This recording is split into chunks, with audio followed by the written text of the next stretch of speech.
Bueno, muy buenas tardes a todas, a todos. Gracias por estar acá. Siempre una alegría tener la casa llena y sobre todo con ocasión del lanzamiento de un nuevo libro de Elías que se suma a nuestro catálogo.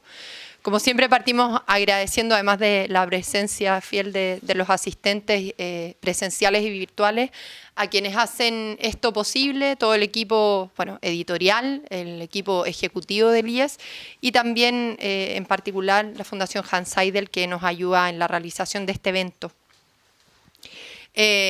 Siempre es un momento de alegría, una ocasión de alegría, un lanzamiento de un libro del IES, pero en particular, aunque pueda parecer, como probablemente salgan las reflexiones de nuestros presentadores, un libro con una reflexión más general, de más largo aliento que la contingencia inmediata, justamente por el tema que trata, está igualmente en el centro de nuestras preocupaciones, ¿no? y puede parecer particularmente atingente hoy día. Así que nada, es una gran cosa estar presentándolo hoy. Tenemos a dos grandes presentadores de este libro, Ricardo Salas a mi izquierda, abogado, doctor en Derecho por la Universidad de Chile y académico de la Universidad de Valparaíso.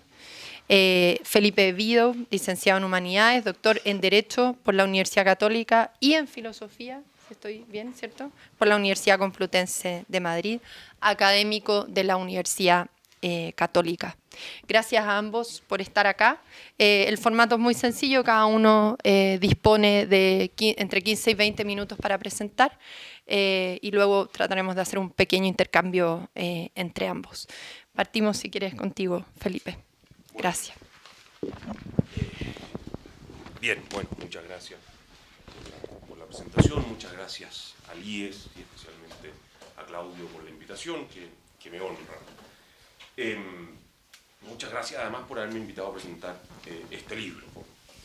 Espero que la presentación resulte explicado por qué agradezco. Lo que voy a intentar en breves minutos es primero una presentación muy general del contenido del libro para que invitarlo a leer, ¿no? Para darle una idea general e invitarlo a leer.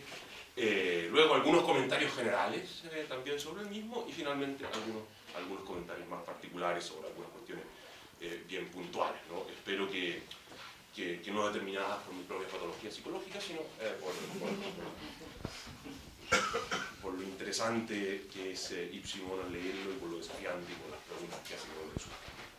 Bien, comienzo entonces por lo primero, ¿no? Que es explicarles un poco muy genéricamente la estructura del libro. Este es un libro que tiene 5 grandes capítulos, ¿no? El primero que titula Teoría General de Gobierno, es quizá el único de los títulos de los capítulos del libro que a mí nunca me dejó de gustar, ¿no?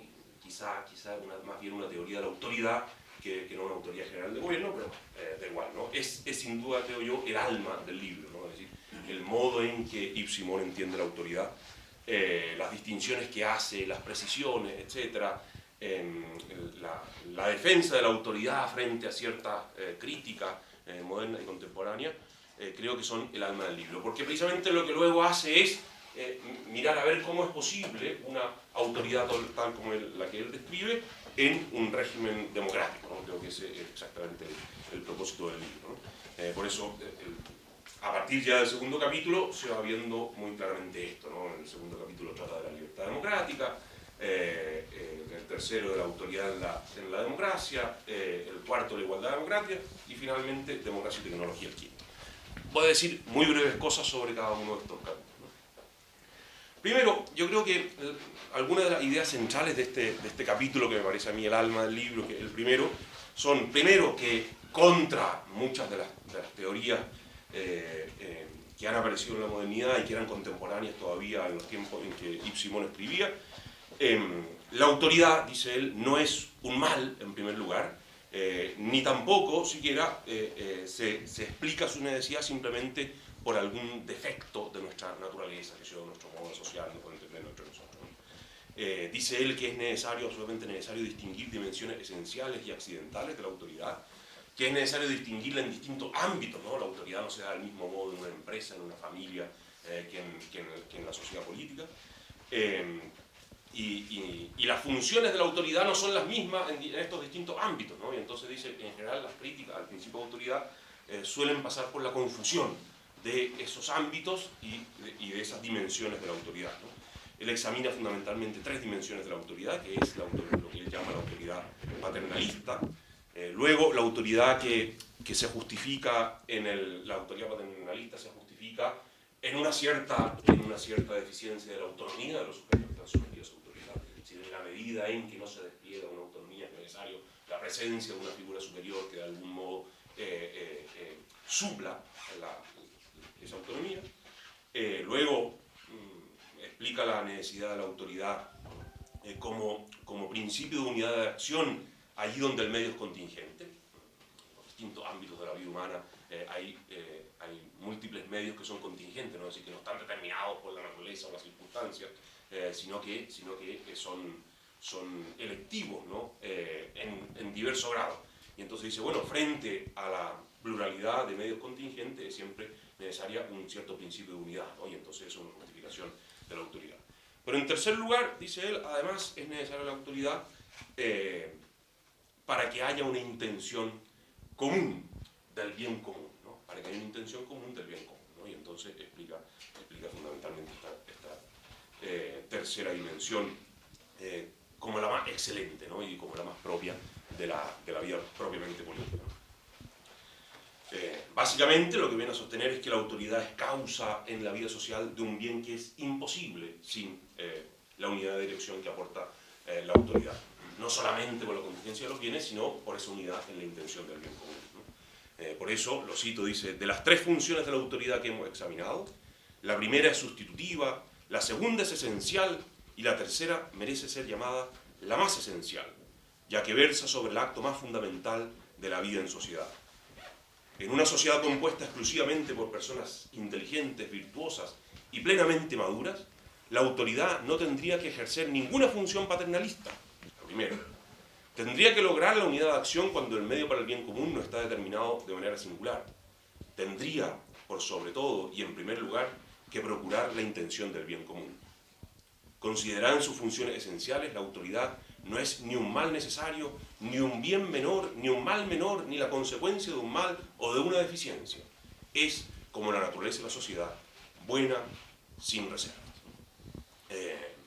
Sirva como botón de muestra, ¿no? de la que yo creo que es una preciosa y además muy luminosa, por el momento, justificación de la autoridad que hace Yves Simon en este primer capítulo. A continuación de esta descripción lo que va a hacer es examinar y describir lo que él entiende como rasgos característicos de un régimen democrático, ¿no? Sin evadir el carácter problemático de la misma determinación de estas características, que es sin duda inmenso, ¿no? Es decir, yo creo que es difícil encontrar a dos sujetos que podamos poner juntos en una habitación y se pongan de acuerdo acerca de cuáles son los rasgos característicos del régimen democrático, ¿no? Salvo que estén unificados por alguna ideología, ¿no? Claro, si están completamente formateados por una misma ideología, quizás ya están de acuerdo, ¿no? En realidad tampoco están de acuerdo, pero no lo saben. Pero es un trabajo muy difícil y no rehuye la dificultad Yves Simon en este intento de caracterización. En medio de este intento de caracterización, la pregunta que está siempre presente, de un modo más explícito o más implícito, en el desarrollo de esta caracterización, es sobre la posibilidad de la convivencia de esto que está caracterizando, es decir, del régimen democrático, con el principio de autoridad, tal como ha sido descrito en el primer capítulo, ¿no? Así, en el capítulo segundo, que titula Libertad Democrática, lo que hace es mostrar los rasgos propios de la libertad de los individuos y las comunidades en el contexto del régimen democrático, ¿no? Es decir, cómo la democracia parece que va favoreciendo un cierto despliegue de la libertad, ¿no? El capítulo lo desarrolla mirando especialmente a un cierto contexto institucional moderno de los regímenes democráticos, ¿no? Así la división del capítulo se refiere primero al sufragio universal y el modo en que se relaciona con la democracia y la libertad democrática, la regla de la mayoría, el sistema de partidos, que con gran alegría de mi parte, por mis propias patologías psicológicas, reconoce como un principio antidemocrático, aunque luego bueno, lo justifica y explica porque los regímenes deben incorporar ciertos elementos que son de algún modo contrarios a su principio, ¿no? Luego habla de los instrumentos de gobierno, donde sobre todo se dedica a explicar cómo en el régimen democrático el principal instrumento es la persuasión, aunque no una persuasión absolutamente idealizada, no una persuasión que se aleja de la realidad, y por eso no una persuasión que excluye de pleno la coerción, ¿no? Aunque por supuesto pone a la coerción en un lugar secundario y subordinado. En el capítulo tercero enfrenta directamente la cuestión de la autoridad en la democracia. Es un capítulo difícil, quizás a mí se me hizo el capítulo más difícil del libro por distintas razones, ¿no? Uno parece que fuera, a mí me dio la impresión quizás de un capítulo al que le faltan páginas, ¿no? Es decir, al que introduce ciertos problemas e introduce ciertas perspectivas para intentar resolver esos problemas, pero claro, los problemas son de tal magnitud que da la impresión de que el capítulo quedase en cierto sentido incompleto, ¿no? Lo que hace, claro, es fundamentalmente explicar las grandes dificultades teóricas que existen para explicar la relación entre el régimen democrático y el origen de la autoridad, ¿no? O la fuente de la autoridad. Y bueno, no escabulle, discusiones muy difíciles, muy largas, que se unen en la historia, y no escabulle ir a Santo Tomás, y a Cayetano, y a San Roberto Belarmino, etc. Pero como digo, claro, quizás el problema es de tal magnitud que a veces uno piensa que algo faltó ahí, ¿no? De cualquier modo, también pasa, y quizás por esto se hace difícil, o a mí se me hizo difícil el capítulo, que es un capítulo en el cual uno no termina de ver con total claridad el lugar en el que se sitúa el propio Yves Simon, ¿no? En los problemas que va planteando, ¿no? De cualquier modo, si hay algo clarísimo y que es bien interesante para entender, yo creo, este libro de Simon, es que se aleja de Rousseau de un modo absolutamente abierto y claro, ¿no? Cito brevemente al propio Simon, dice: Rousseau probablemente ha hecho más que cualquier otra persona por difundir el ideal de una organización capaz de eliminar la sustancia ética de la autoridad y la obediencia, ¿no? Efectivamente, en Rousseau lo que se encuentra un modo de entender la democracia que parece que tiene por objetivo excluir precisamente la autoridad, ¿no? Yves Simon se sitúa exactamente en el lugar enfrentado a este, ¿no? Es decir, cualquiera sean las soluciones por las que optemos para explicar la relación entre democracia y el origen de la fuente de la autoridad, parece evidente que no puede haber democracia sin autoridad, ¿no? El siguiente capítulo, como decía, lo dedica a la igualdad democrática. No sé si me estoy extendiendo mucho, ¿no? Porque, bueno, intentaré acelerar entonces, porque quiero decir algunas cosas más allá del brevísimo resumen, ¿no? Lo titula Igualdad Democrática y entonces enfrenta la cuestión de la igualdad de los hombres y su lugar en la democracia, ¿no? El problema de la igualdad, que es tan amplio, que se da en tantos niveles, desde el metafísico hasta muchos niveles político-contingentes, bueno, lo enfrenta aquí. Entonces plantea la cuestión de las dificultades que se presentan al afirmar a la vez la igualdad de naturaleza y la naturalidad de ciertas desigualdades, ¿no? Y es decir, que aunque somos iguales por naturaleza, sin embargo hay desigualdades que son naturales. Luego enfrenta los problemas que se vinculan a la relación entre esas desigualdades naturales y las desigualdades estructurales. Y por último enfrenta específicamente el problema de la igualdad de oportunidades y de los sentidos de la igualdad de oportunidades, ¿no? Y específicamente uno de los peligros de un modo de entender la igualdad de oportunidades, que es el peligro de la uniformidad.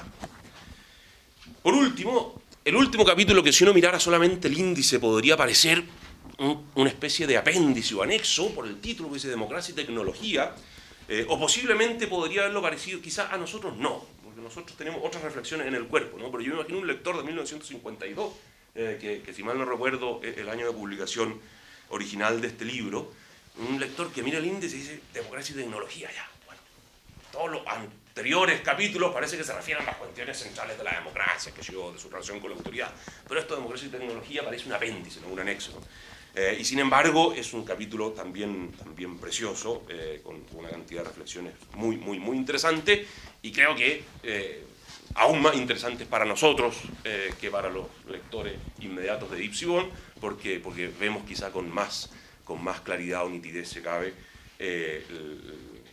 lo que significa el avance de la tecnología en la vida de las sociedades, que es lo que podía ver el propio Ipsimon, ¿no? En este capítulo hace una interesante, simpática en algún sentido, comparación entre las virtudes propias de una sociedad rural, o las características propias de una sociedad rural y las características propias de una sociedad industrial, para preguntarse cuáles de esas características son más favorables a la democracia, ¿no? y en cuál es mejor o más posible un régimen propiamente democrático, ¿no? Claramente Ipsimon tiene mucha simpatía, quizá una cierta añoranza por la vida rural, que ya se escapa de las manos de la sociedad en esos tiempos, aunque no es un idealista de la vida rural tampoco, ¿no? Entiende que la transformación tecnológica de la sociedad tiene una cierta inevitabilidad, ¿no? Hay unas reflexiones muy bonitas, ¿no?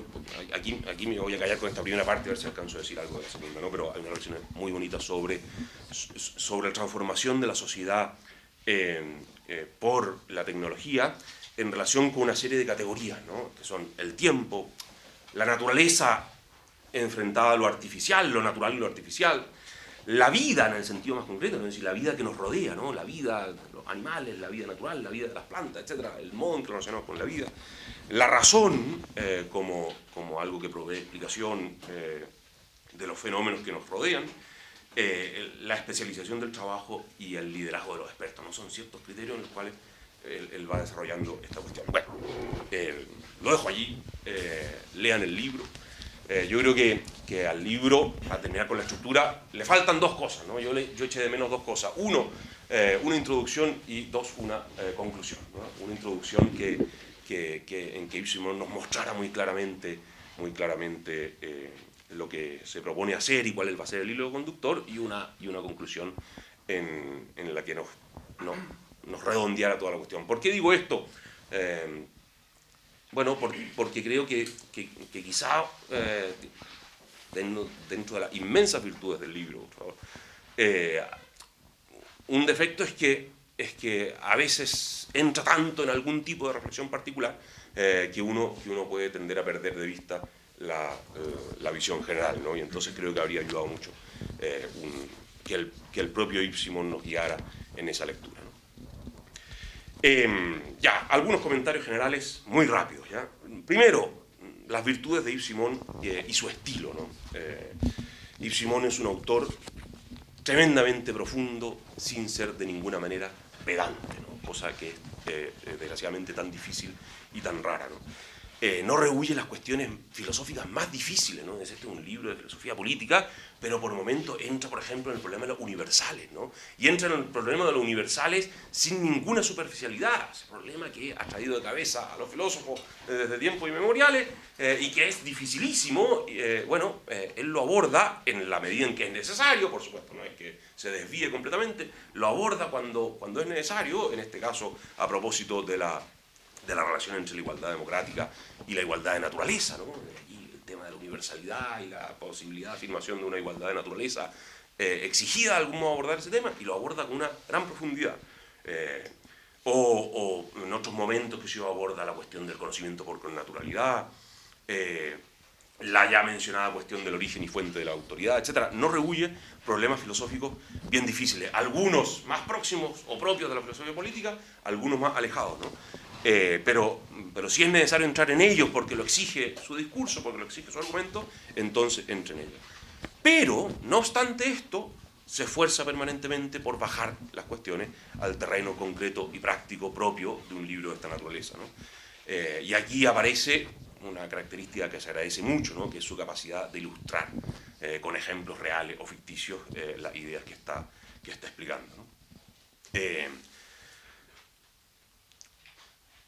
Creo que unida esta característica o parte de esta característica de profundidad sin pedantería es que tiene la capacidad de a veces en poquísimos trazos dejar pasajes absolutamente magistrales, ¿no? Es decir, pasajes que para que alguno que a veces ha estudiado alguno de estos temas mucho tiempo hasta lo emocionan, ¿no? Es decir, ¿cómo es posible que alguien en 4 líneas diga esto y yo tenga que escribir 4 tesis para no llegar a decir lo mismo, ¿no? Déjenme citarle hay, por ejemplo, las primeras páginas, ¿no? Empieza las primeras páginas, la entrada del libro es fantástica, ¿no? La distinción que hace respecto a los totalitarismos fascistas y los totalitarismos socialistas es de una simplicidad, pero a la vez brillantez absolutamente extraordinaria. Es muy buena entrada. Pero algunos otros pasajes, uno voy a citar, ¿no? Para no alargarme y ir terminando, ¿no? En la página 79,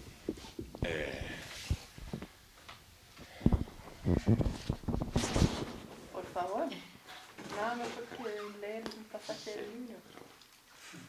La mejor publicidad. Tiene letra más chica con la que yo imprimo mi apunte, entonces me obliga a este ejercicio de... Una crítica al equipo editorial. Una letra muy razonable, solo que... Dale 79, ¿no? Dice, dudas en torno a este tema proceden de una situación filosófica general que tiende de manera confusa a identificar la libertad con la indeterminación. Famoso problema, la libertad moderna, la libertad como indeterminación, etc. Y dice, en realidad la libertad es indiferencia, y existen 2 clases de indiferencia. Existe la indiferencia pasiva del sujeto indeterminado, que puede recibir cualquiera de varias determinaciones precisamente porque está indeterminado, y el grado más alto de esta indiferencia se encuentra en la materia prima. Y luego, poco más adelante dice, ¿no? Nada es más ajeno a la libertad que la indeterminación de la materia, ya que la libertad es dominio y procede no de la ausencia de determinación, sino de un tipo de determinación particularmente rígida y abundante. Una causa libre es una causa sobredeterminada. La verdad que cuando uno ve una explicación como esta de la libertad como indiferencia, ¿no? Y piensa, por ejemplo, que yo en aquella afirmación de Santo Tomás de que el Espíritu Santo, perdón, es una cuestión teológica, ¿no? Pero el Espíritu Santo procede libremente del Padre y del Hijo. Y uno dice, bueno, ¿cómo se entiende la libertad como indiferencia? Que afirmada, sin duda, por Santo Tomás, y la afirmación de que el Espíritu Santo procede libremente del Padre y del Hijo. Bueno, y aquí Yves Simon, con una soltura de cuerpo inmensa, te dice, mira, si es que esta indiferencia es propia de una causa libre que es sobredeterminada. O sea, hay una indiferencia no solo en aquel que no sabe lo que quiere, sino que hay una indiferencia en aquel que lo sabe perfectamente, ¿no? En aquel que está completamente perfeccionado por el bien que quiere, ¿no? Ya, venía algún otro especialmente luminoso, pero igual entonces no lo voy a aplicar, ¿no? Por último, decir simplemente este bien patudo, ¿no? Lo que voy a decir, ¿no? O sea, porque ante la ausencia de introducción y de conclusión, voy a decir algo que seguro que Simón rechazaría absolutamente, ¿no? Quiere decir lo que a mí me parece que Yves Simon realmente hace en este libro, ¿no? Es decir, ¿de qué se trata finalmente este libro, ¿no? Yo creo que lo que está haciendo es explicar que una filosofía del gobierno democrático según las exigencias de lo que la democracia es o debería ser en una perspectiva clásica, no moderna. Ahora, no es un libro sobre la democracia ateniense, ni sobre la idea de democracia en Aristóteles o Platón, ¿no? Ni sobre la idea de democracia que podía haber en los medievales, no. Es un libro sobre las exigencias que en el mundo presente de Yves Simon ha de tener la democracia, entendidas estas exigencias en una perspectiva clásica, pero pensadas como tales exigencias de un régimen democrático en el contexto cultural contemporáneo. Para lo cual creo yo que él intenta ver qué es lo que hay de auténticamente democrático en la democracia moderna.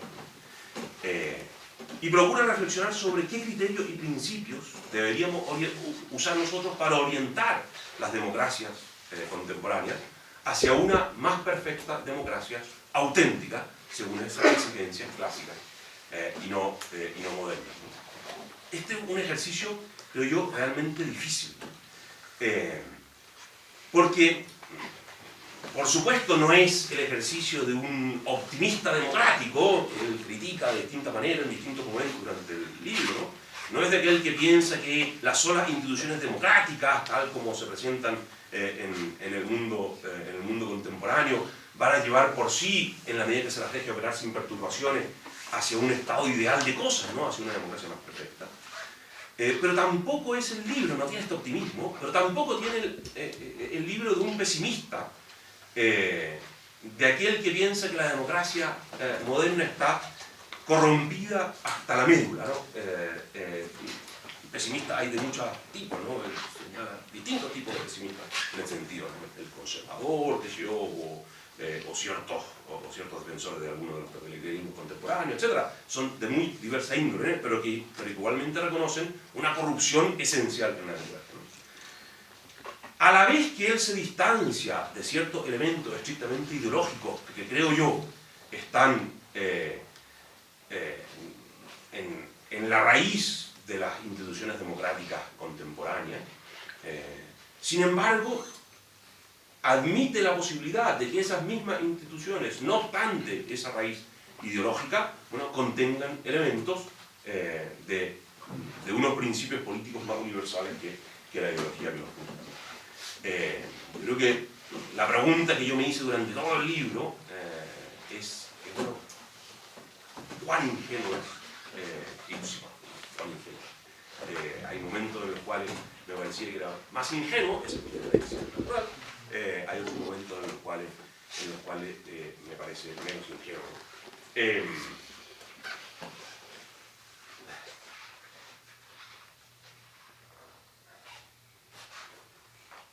¿Por qué creo yo que este esfuerzo, insisto, creo que vale la pena, no obstante el juicio de eventual ingenuidad, este esfuerzo podría estar asignado por la ingenuidad, ¿no? Voy a ir precisamente a un pasaje que está en aquellas páginas en las cuales está tratando el problema de la naturaleza y de la universalidad, ¿no? Y dice, sobre la base de una filosofía de la universalidad, sobre la base de una filosofía de la universalidad como esta, dice Simón, tiene sentido hablar de la naturaleza común de los hombres, hablar de un fundamento natural de la fraternidad entre ellos, de derechos naturales, de derechos que pertenecen a todos los hombres por la unidad de su naturaleza, de una justicia igual para todos. Pero ninguna de estas cosas tiene sentido alguno en el marco de una filosofía consistentemente nominalista. Tiendo a pensar que vivimos en una cultura política en la cual el lenguaje de lo que habla es de esto, de derechos que pertenecen a todos los hombres, de una justicia igual para todos, de natural fraternidad entre los hombres, etc. Y que sin embargo, detrás de ese lenguaje, lo que hay es una filosofía consistentemente nominalista, ¿no? Que se expresa muy claramente en el materialismo propio de la sociedad moderna y contemporánea. Pero bueno, pero ese soy yo, no Ibsen. Gracias a ustedes.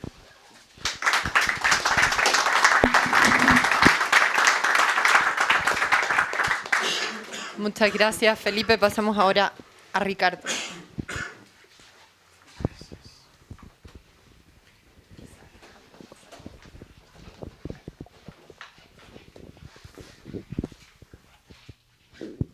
Muy buenas tardes.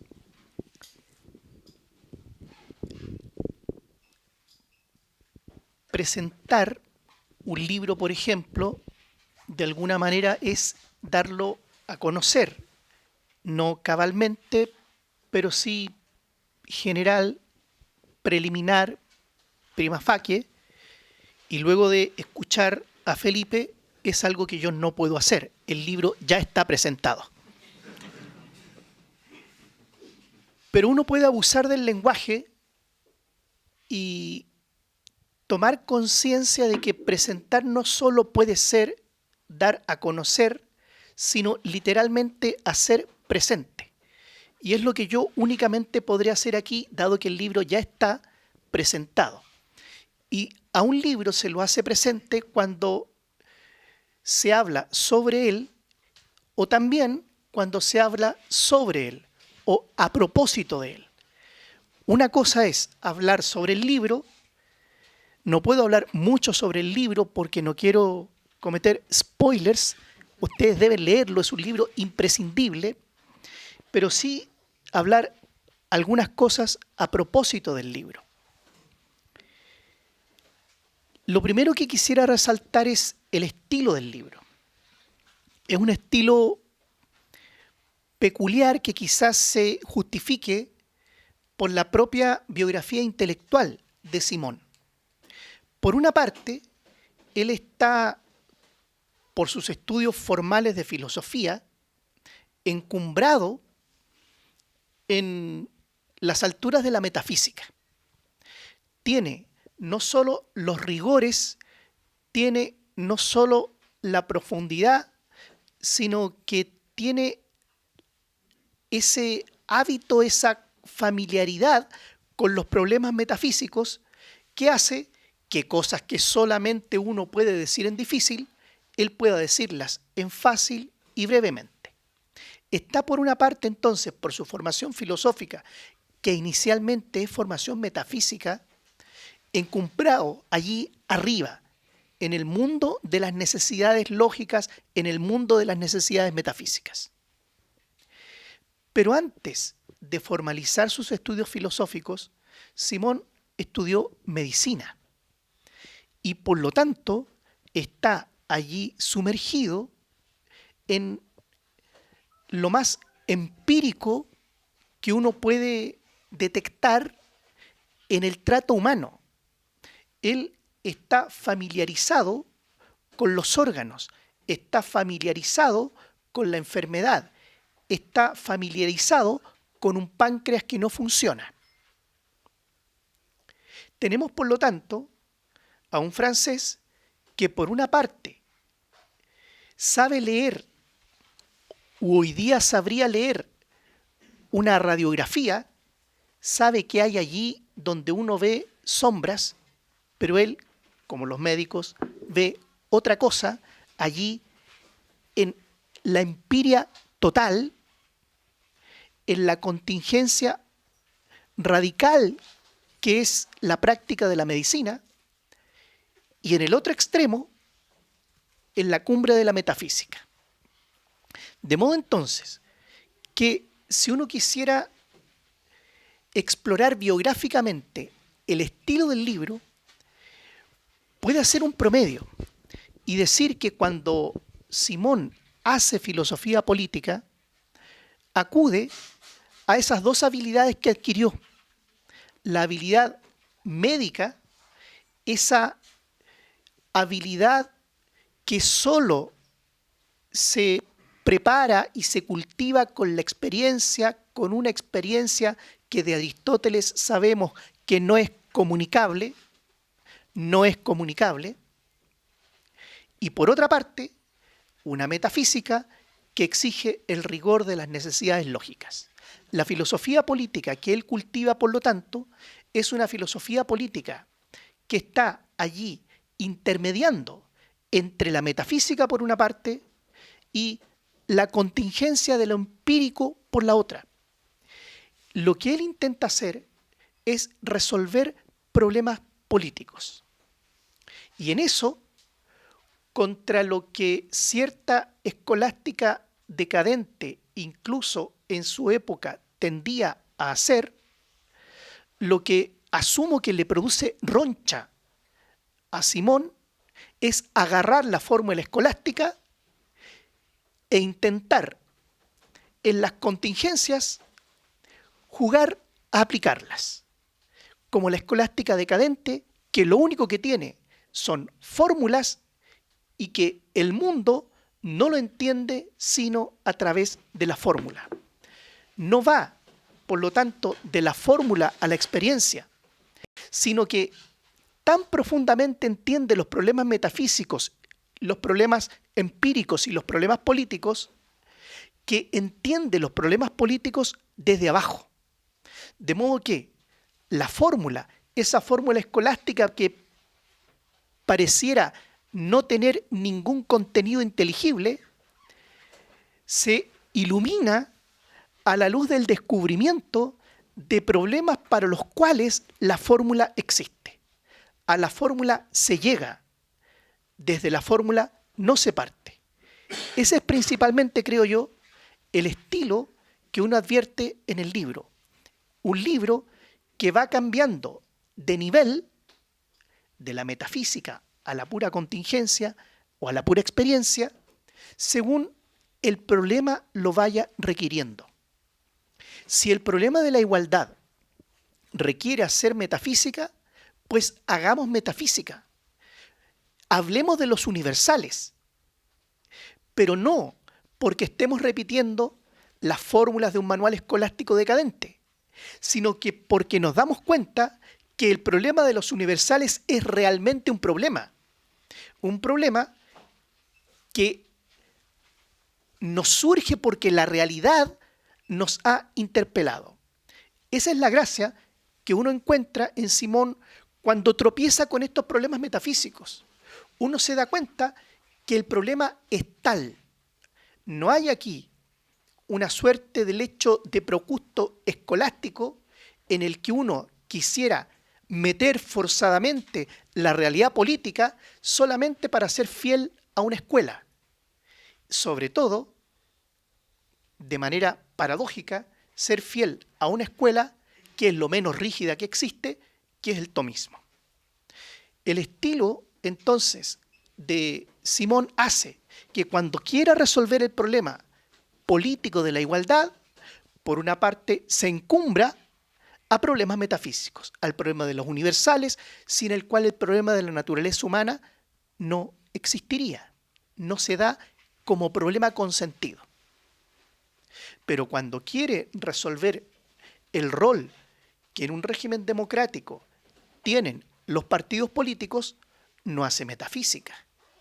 Lo que hay que examinar es cuál es la conducta efectiva de los seres humanos en las sociedades concretas, en aquellas en las que probablemente él está pensando, probablemente en las únicas dos que él tiene como modelos, Estados Unidos, a donde él emigró bastante antes de la Segunda Guerra Mundial y donde se produjo este libro, y su Francia natal.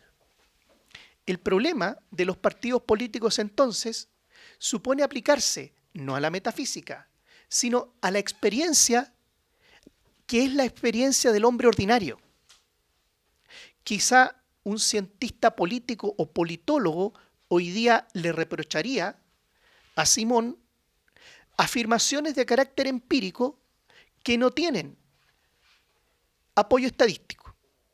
Si esto fuera un paper, se lo devolverían y le decía, ponga la cita, ponga el estudio estadístico que dice que los partidos políticos se comportan así o se comportan así. El problema es que el hombre común, el hombre de experiencia, el que convive en un régimen político, el que forma parte de la comunidad, no necesita estudios estadísticos para saber, para tener familiaridad con la conducta humana, para saber que nos conducimos normalmente en tales circunstancias de tal manera y que en otras circunstancias nos comportamos de otra manera. Y por eso, los partidos políticos examinamos no metafísicamente, sino examinando desde el punto de vista del comportamiento habitual de los seres humanos, no son antidemocráticos, sino que son una contribución al régimen democrático. No hay libertad democrática sin partidos políticos. Lo que acontece es que no solo los partidos políticos, sino todas las realidades políticas y no solo en el régimen democrático, sino en cualquier régimen político, toda realidad humana está sujeta al abuso, está sujeta a la corrupción. De manera que los partidos políticos actúan de modo antidemocrático solamente cuando se pervierten. No hay contradicción entre democracia y partido político. Sí hay contradicción entre democracia y partido político corrompido. Lo que él distingue, la pregunta que él se formula, es sobre la naturaleza pública o privada de los partidos políticos. Esto, público o privado, por supuesto, no debe ser entendido casi como si fuera derecho administrativo de saber si los partidos políticos son o no corporaciones de derecho público. No es ese el problema que a él le interesa. Lo público o lo privado es aquello que concierne al modo de tender al bien común. Y lo que él sostiene es que los partidos políticos, insisto, con independencia del régimen jurídico que contingentemente puedan tener en algún ordenamiento determinado, son siempre por su naturaleza públicos. Si uno quisiera fijar el vocabulario, uno pudiera entonces distinguir a un partido político que por naturaleza, en tanto contribuye al ejercicio de la libertad democrática, es público, y un partido político corrompido que podríamos llamar facción. En el fondo, si uno quisiera hacer la cita al federalista, a los papeles que testimonian el origen de la Constitución de los Estados Unidos, podría simplemente decir que con los padres fundadores, lo que Simón está haciendo es reclamando contra las facciones. Pero reclamar contra la facción no implica reclamar contra el partido político. Aunque sí, repito, contra aquel partido político que se ha convertido en facción. O sea, que se ha privatizado. No hay nada peor para un régimen, sea régimen democrático o no, que la privatización. Corrupción, en este sentido, es privatización, donde, por cierto, privatización significa probablemente no aquello que ustedes están temiendo, sino que otra cosa. Privatización significa tornar privado lo que es común, o sea, hacer prevalecer incluso algo que es bueno, pero es un bien privado, por sobre aquello lo que la comunidad política ha de tender, que es no solo un bien, por supuesto no un mal, pero no cualquier bien, sino que un bien que es común. Esa es la clave para entender el libro. Si yo quisiera ponerle un subtítulo al libro, le pondría algo así como Teoría General de la Autoridad, parte 2. Porque Simón tuvo como primera preocupación en filosofía política intentar mostrar cuál es la naturaleza y sobre todo cuáles son las funciones de la autoridad política. Su tarea fundamental en este libro es revisar lo que ya había escrito sobre la autoridad, en sustancia repetir esa teoría, pero ir más allá y mostrar con qué modalidades una teoría general de la autoridad permite comprender mejor una teoría particular de la autoridad democrática. Y uno de los aspectos claves depende de la justificación que en el capítulo primero, pero que él va a repetir hasta el final, incluso cuando hable de la tecnología, ofrece de la autoridad. Uno podría preguntarse cuál es el problema político fundamental. Así, lo más general que uno pudiera preguntar sobre filosofía política. ¿Cuál es el problema político fundamental? Hay varios candidatos. Diría yo que hoy día, si uno lee a los filósofos políticos, podría dividir en 2 o quizá en 3 las respuestas a este problema. pudiera uno decir que el problema político fundamental es subjetivo. O sea, que la pregunta política fundamental es la pregunta sobre quién gobierna. El problema político fundamental sería el de la determinación del sujeto político. Y la determinación del sujeto político es una cuestión que tanto las filosofías políticas de izquierda como las de derecha, pasando por todo lo que hay entre medio, intentan responder. Pero probablemente la cuestión del sujeto político sea más interesante para las filosofías políticas que están subyaciendo los partidos de izquierda. Lo que más le interesa probablemente a los partidos de izquierda sea subrayar un sujeto político al que llaman pueblo, en el sentido que ellos le otorgan a esta palabra. Pero el problema político fundamental quizá se formule no esa, la pregunta sobre el sujeto, la pregunta sobre quién gobierna, sino otra pregunta, ya no quién, sino qué. Una pregunta entonces más bien objetiva, ya no quién gobierna, que no es tan importante como para qué se gobierna o qué se hace cuando se gobierna. Y creo yo que en la tradición política o en la tradición filosófica a la que Simón pertenece, o sea, al tomismo dicho así muy en general, la pregunta fundamental es la segunda. La pregunta sobre el para qué, no la pregunta sobre el quién, que es una pregunta fundamental, sí, pero parece no ser la pregunta más fundamental. Es importante, pero no es la pregunta radical. La pregunta radical que da cuenta de cualquier comunidad política y de las reflexiones que ellas nos ocasionen, es la pregunta sobre el bien común. ¿Para qué demonios formamos comunidades políticas?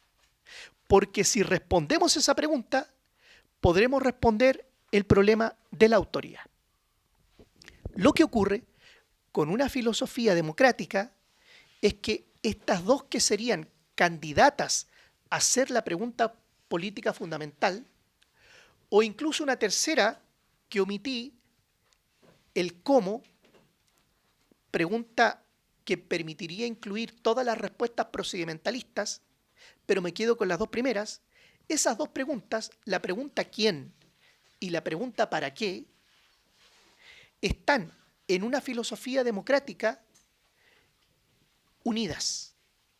O sea, aun cuando, desde el punto de vista de la escuela a la que pertenece Simón, la respuesta fundamental es ¿para qué? La respuesta fundamental es el bien común, es a eso, a ese fin al que hemos de tender como comunidad política. La idea de bien común en una comunidad democrática no está desconectada de la respuesta que se ofrezca a la pregunta sobre el sujeto político. Lo que la filosofía democrática, entendiendo ahora esta expresión en un sentido lato, no en el sentido que, según dije, le da a la izquierda, responde es que el sujeto político en una comunidad política, en un régimen democrático, es el pueblo. En otros términos, lo que caracteriza a un régimen democrático es el autogobierno. La conexión que se ofrece entre la respuesta a la pregunta subjetiva y la respuesta a la pregunta objetiva, entonces resulta claro, porque de tal manera se concibe el bien común que es de esa clase de bienes que no se consiguen sino mediante el ejercicio de la propia actividad del agente. Como el conocimiento. Nadie puede conocer por mí. Alguien podrá, por ejemplo, protegerme contra la delincuencia. La autoridad, vaya si no lo sabemos nosotros, tiene la obligación de protegerme contra la delincuencia. Pero hay algo que una autoridad totalmente heterónoma no puede hacer, que es fraguar en mí las virtudes del autogobierno. O sea, la clave que está allí en el capítulo primero y como digo se va repitiendo en el resto de los capítulos es que Simón desafía el punto inicial de la filosofía política moderna, que ve el fundamento de la autoridad política en lo que él llama deficiencia, en el mal. Claro, podemos nosotros pensar en Hobbes. Si finalmente lo que el Leviatán, lo que explica al Leviatán, lo que explica ese modo de autoridad absoluta que defiende Hobbes, es que somos malos. Pero claro, quizá uno tuviera que volver algunos siglos antes y decir si este modo de justificar la autoridad política no es agustiniano. O sea, si en el fondo esta crítica a la filosofía moderna no es también una crítica a cierta versión del agustinismo político, del pesimismo político en esa interpretación de San Agustín, que cree que en el fondo la autoridad política y el derecho también entre ellos tiene como causa la maldad humana. Lo que dice Simón, siendo fiel a la escuela a la que pertenece, es que la autoridad política no está en esencia justificada por el mal. Sí, lo que ocurre es que somos malos muchas veces. De hecho, la mayoría de las veces, a pesar de que nuestra naturaleza en sí misma considerada es buena. Pero, aun cuando la autoridad tenga como una de sus funciones precaver el mal, la autoridad no se reduce meramente al mal. No es mero ejercicio de la coerción contra el delincuente. Lo que la autoridad también ha de hacer es subvenir a otras deficiencias que ya no son constitutivas de mal alguno. A eso le llama paternalismo. Porque el paternalismo no solo implica castigar al hijo que se porta mal, sino apoyar al niño que está en un proceso de convertirse en adulto, y que el niño se comporte como niño no es un mal, es un bien del niño. Pero debemos evitar que el niño se siga comportando como niño, y esa es parte de la tarea de los padres, cuando es adulto. Pero incluso si ampliamos el mal a un contexto que ya no es solo mal, sino todo tipo de deficiencia, incluso las deficiencias que no son malas, la autoridad política no se justifica por eso. O sea, no es la maldad humana la que justifica, la que reclama que alguien nos gobierne, sino que en realidad lo que justifica la autoridad política es nuestra natural inclinación a ciertos bienes, y voy a resumir que son constitutivos de un bien que es común a todos. O sea, la autoridad política se justifica porque sin ella no podríamos adoptar los medios que sean idóneos para alcanzar aquellos fines sin los cuales no vivimos y que son constitutivos de un bien que es común de un ser humano que no solo tiene necesidades materiales, es también espíritu.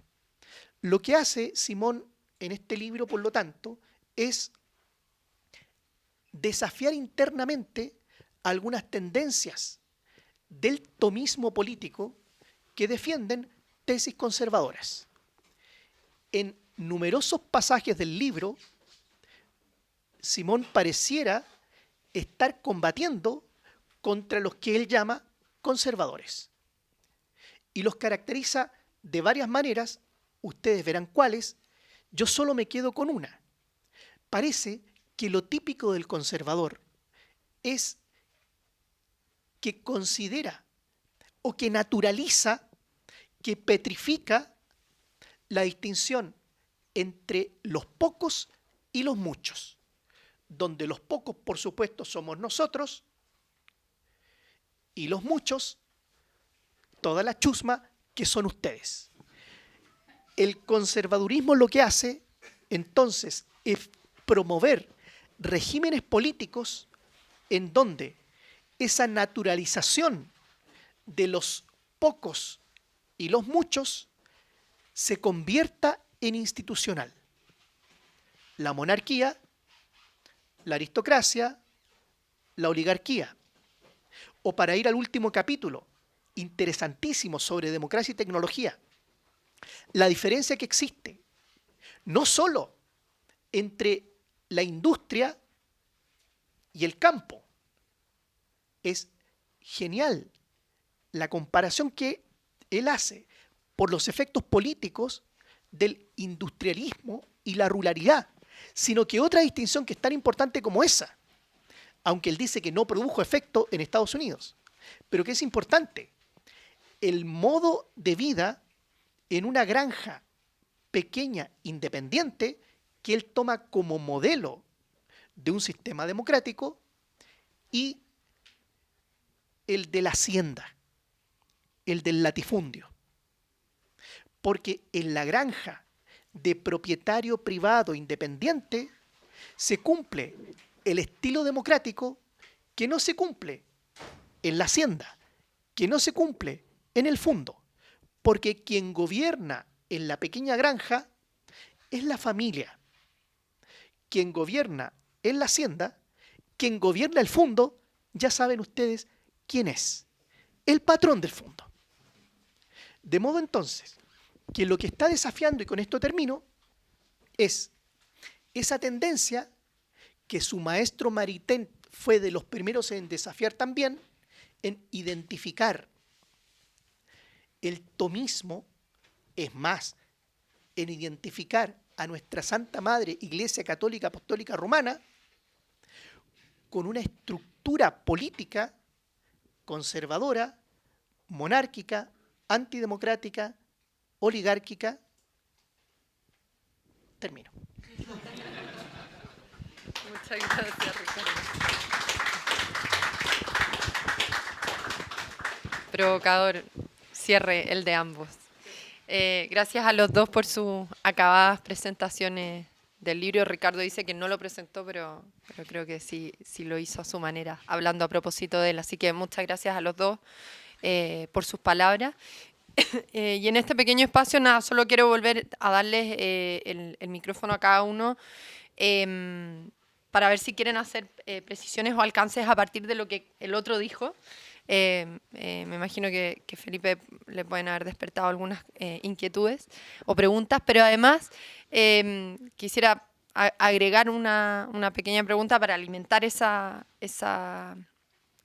nuevas palabras de Felipe, que dijiste al final de tu presentación, que te preguntabas cuán ingenuo era Simón, ¿no?, en medio de toda esta propuesta, y que dijiste que que ese era un problema tuyo, no de Simón, pero sigue siendo una afirmación también provocadora respecto del libro. Entonces, quizás a partir de eso que dijiste, puedes detenerte un poco más ahí y comentar también lo que quieras comentar de la presentación de Ricardo. Gracias. Gracias a ti. A ver, sí, quizás dos o tres apuntes muy breve, ¿no? Yo creo que Ricardo, voy a contestarle a Ricardo, ¿no? Yo creo que Ricardo, con cierta maldad, piensa que me estás atacando a mí cuando señala como el enemigo de Yves Simon a los conservadores. Nada más lejos de la realidad. Como todo el mundo sabe, yo soy un tradicionalista anarquista, ¿no?, que una mezcla absolutamente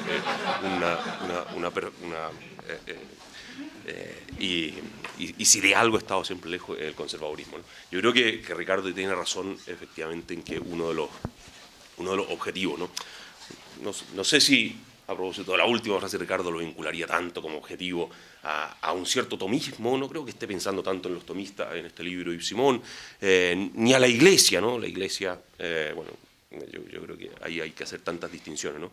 Pero sin duda alguna creo que una de las cosas que tiene a la vista como como necesidad de desnudar y de criticar y de contradecir en muchos sentidos, efectivamente, el conservadurismo, ¿no? El conservadurismo que es tan indefinible, ¿no? Porque al final el conservadurismo efectivamente tiene como ciertas notas psicológicas comunes, pero precisamente lo que no tiene una doctrina común, ¿no? El conservadurismo no es propiamente una doctrina, ¿no?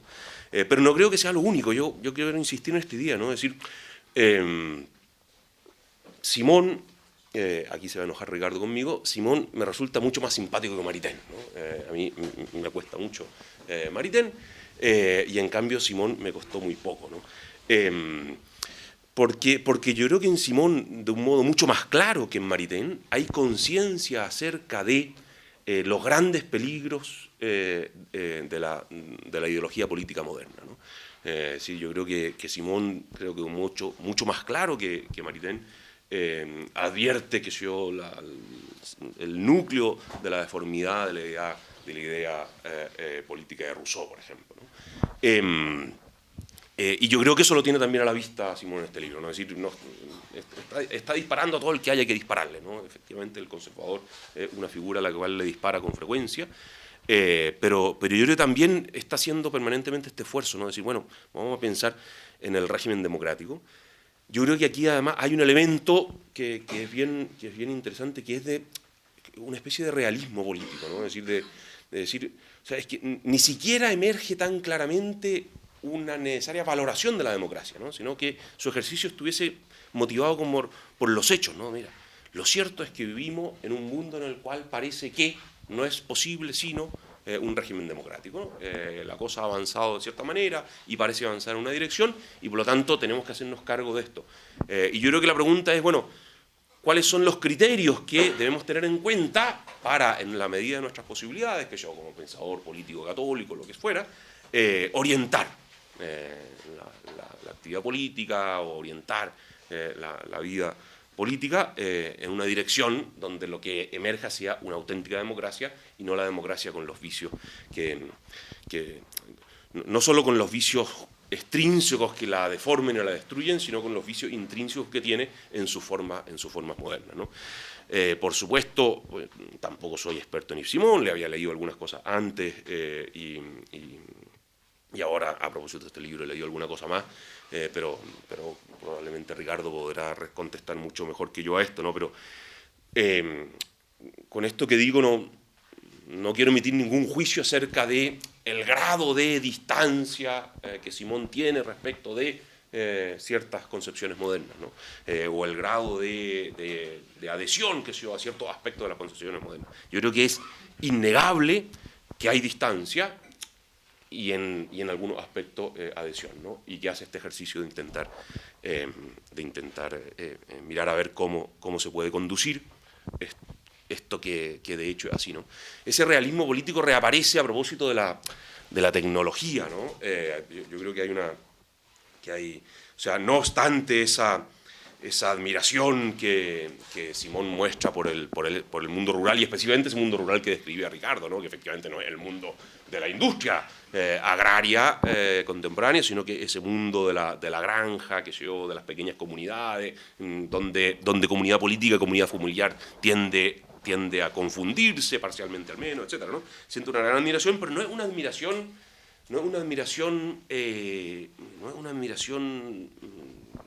absurda, no es una admiración que Amish, de que lo mueve a algún tipo de... bueno, no quiero, a lo mejor aquí hay algún Amish y lo estoy insultando, no quiero decir nada contra los Amish, ¿no? Pero no es algo que mueva una especie de rechazo así visceral y acrítico de la tecnología, de los avances tecnológicos. ¿Por qué? Porque hay un gran realismo en el modo en que enfrenta los fenómenos contemporáneos, ¿no? A ver si encuentro un pasaje que a propósito de la tecnología es muy claro en este sentido, ¿no?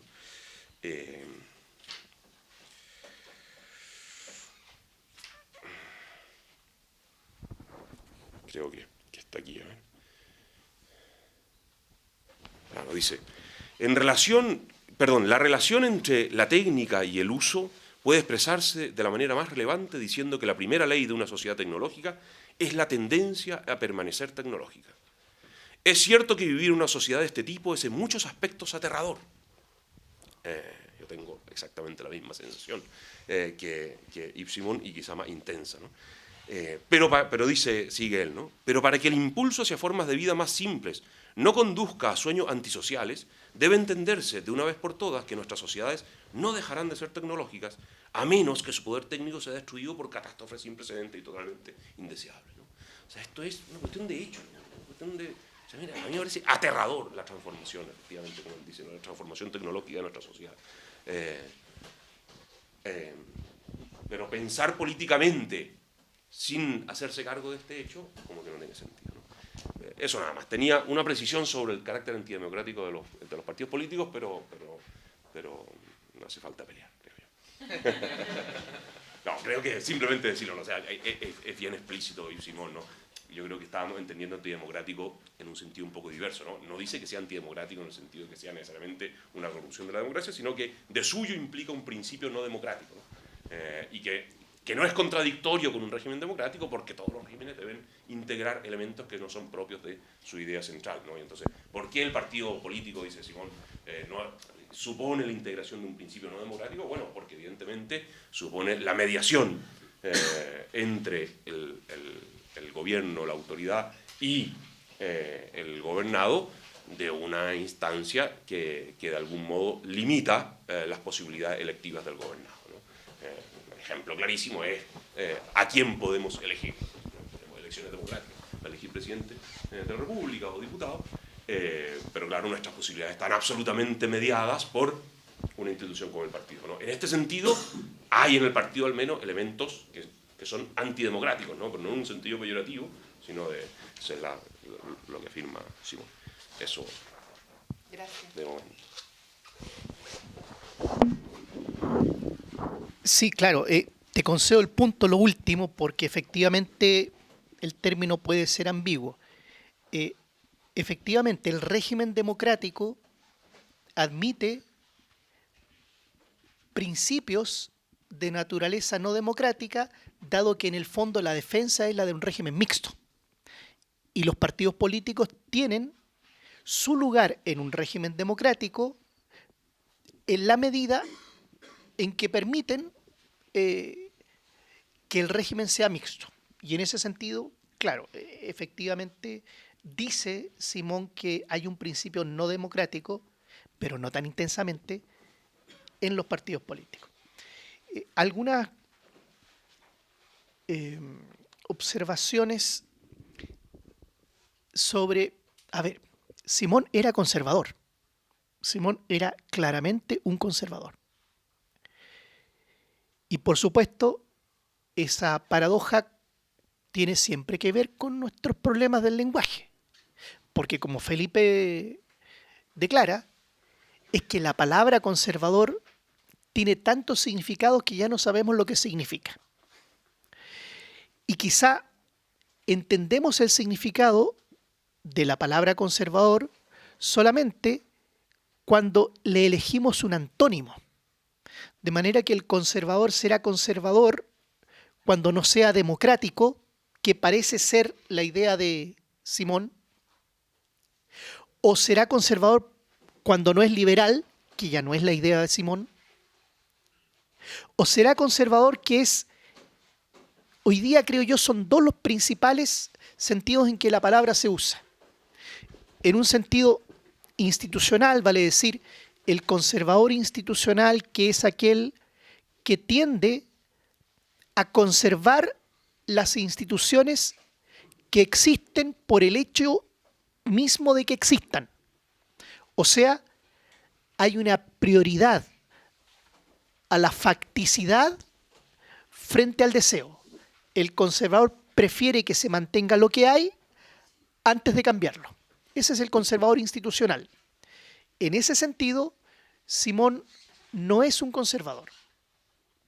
Pero hoy día, además de esta idea del conservador institucional, está la del conservador moral, que es difícil definirla, pero más fácil describirla. El conservador moral tiene ciertas ideas, sobre el ejercicio de la sexualidad, tiene ciertas ideas sobre la constitución de la familia, tiene ciertas ideas sobre la educación, tiene ciertas ideas sobre el mérito, todas las cuales Simón comparte. Y como no sé quiénes están en el público, no voy a comentar lo que Simón dice sobre la homosexualidad, ni menos aún el trabajo que él hace de reflexión sobre la autoría marital. No lo vamos a comentar.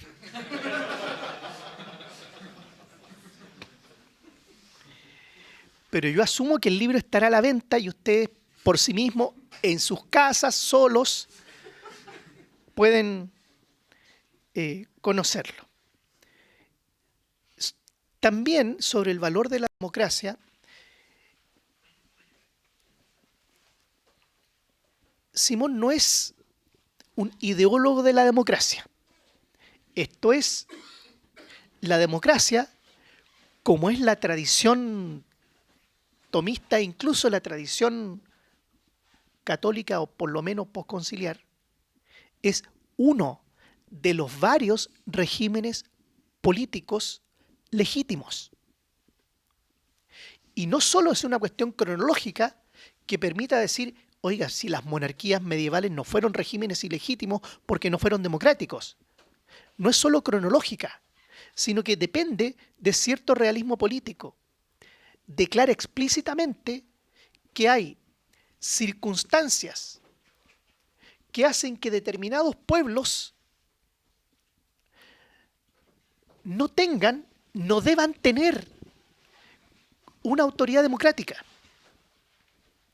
O sea, que el bien común no se alcance bajo la inspiración de una democracia, sino que se alcance bajo la inspiración de una monarquía o incluso, eventualmente, pone el caso de un país que está recién volviendo de la guerra, probablemente está pensando en De Gaulle, en que el país tiene que institucionalizarse sin que exista un armado jurídico democrático.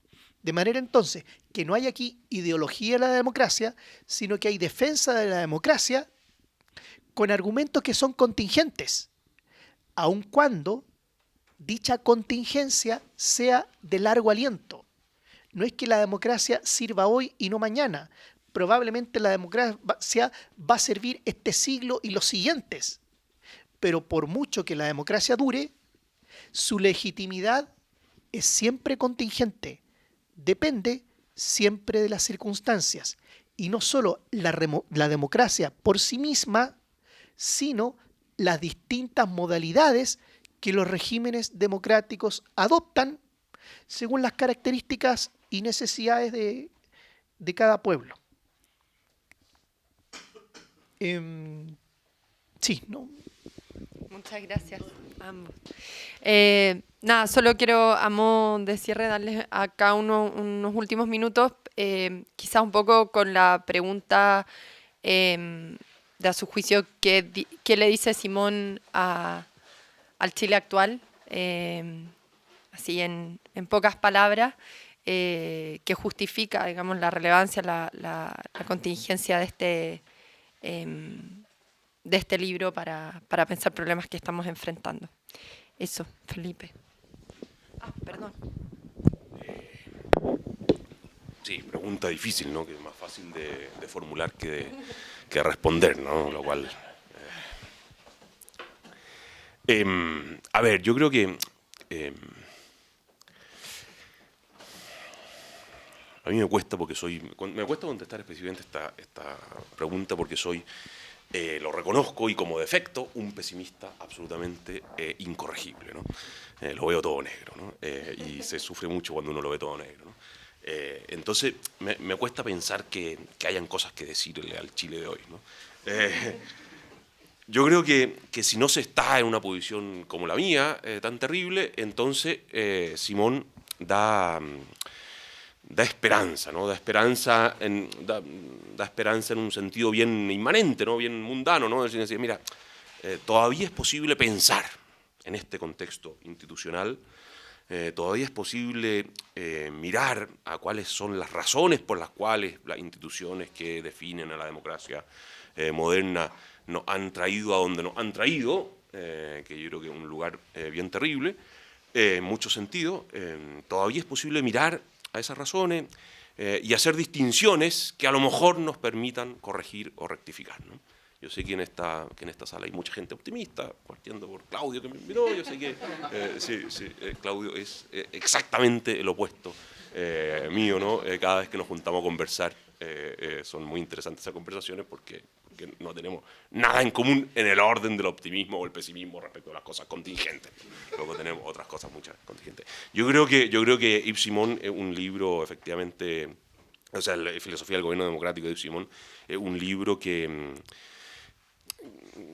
da aire a ese esfuerzo que hacen ustedes, ¿no? A ese esfuerzo que hace una institución como el IES, ese esfuerzo que hacen tantas instituciones de gente joven hoy en día que está tratando de pensar sin perder el realismo, sin perder de vista lo terrible de los tiempos que nos tocan vivir. Para eso existía gente como yo que se lo recuerda permanentemente, pero que está intentando pensar, bueno, ¿qué podemos hacer en este contexto, ¿no? ¿Qué se hace por la gente? ¿Qué se hace por el bien común? ¿Qué se hace por las instituciones?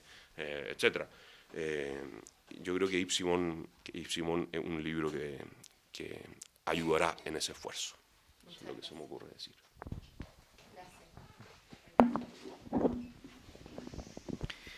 Yo también soy pesimista y quizá más pesimista porque soy hasta pesimista de que el pesimismo valga la pena. Soy pesimista sobre el pesimismo mismo. Sobre el pesimismo, Simón cita aquí a Maritain. Lo cita en un texto que Maritain escribió que en castellano, si lo traduzco, se llama Verdadero Humanismo, pero que luego lo hace parte de otro texto que se llama Filosofía de la Historia, en que, negando que Hegel tenga razón en su concepción de que la historia está regida por ciertas leyes necesarias, declara Maritain, y consciente aquí Simón,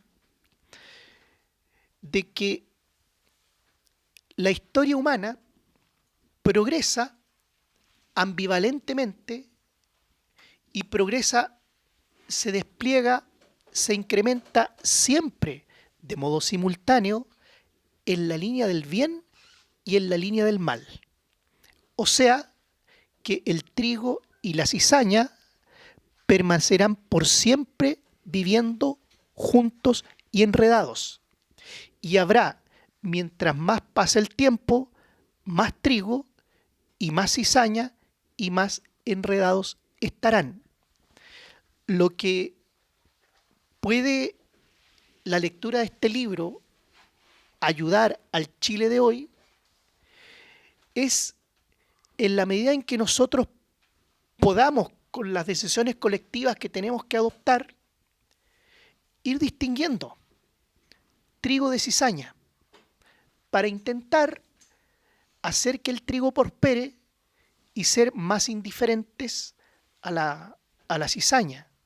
Entonces, los problemas que nosotros tenemos, que no son tantos,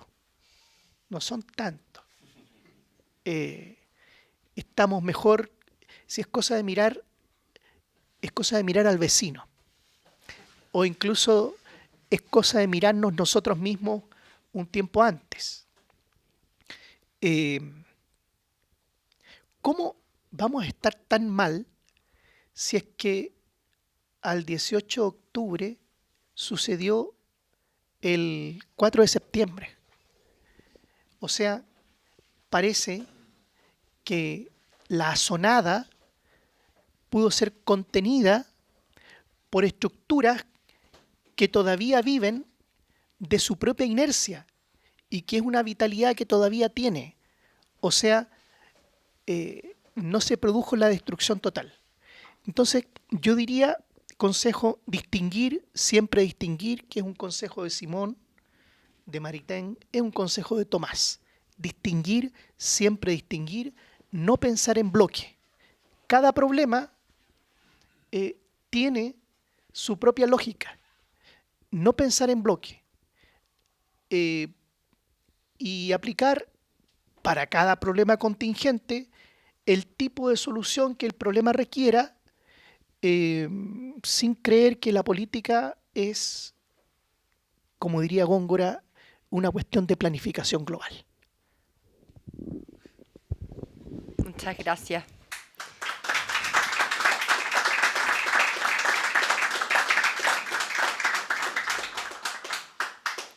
Bueno, fueron grandes reflexiones sobre el aporte de Simón para el Chile de hoy, así que esperamos que el público haya quedado muy entusiasmado para salir a comprarlo. Nada, les agradezco a ambos sus presentaciones y su intercambio posterior, fue muy interesante e iluminador. Tengo algunos avisos parroquiales antes de pasar al siempre esperado cóctel. Además de convocarlos nuevamente a comprar nuestro libro y cualquiera de nuestros demás libros, de nuestro gran catálogo, que pueden hacerlo acá afuera en la salida. Tenemos 2 actividades. Ricardo hacía referencia recién al 4 de septiembre. Este lunes 4 tendremos un coloquio en el IES sobre... ¿Es a las 1? A la 1. A un año del rechazo.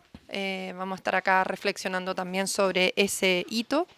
Y el jueves 7 a la 1 también vamos a tener una lectura de fondo en que vamos a estar comentando la Unidad Popular de Alfredo Sepúlveda. Así que quedan muy invitados a esas actividades y bueno, a seguir nuestras redes sociales donde estamos permanentemente informando de lo que hacemos. Eso, muchas gracias a todos.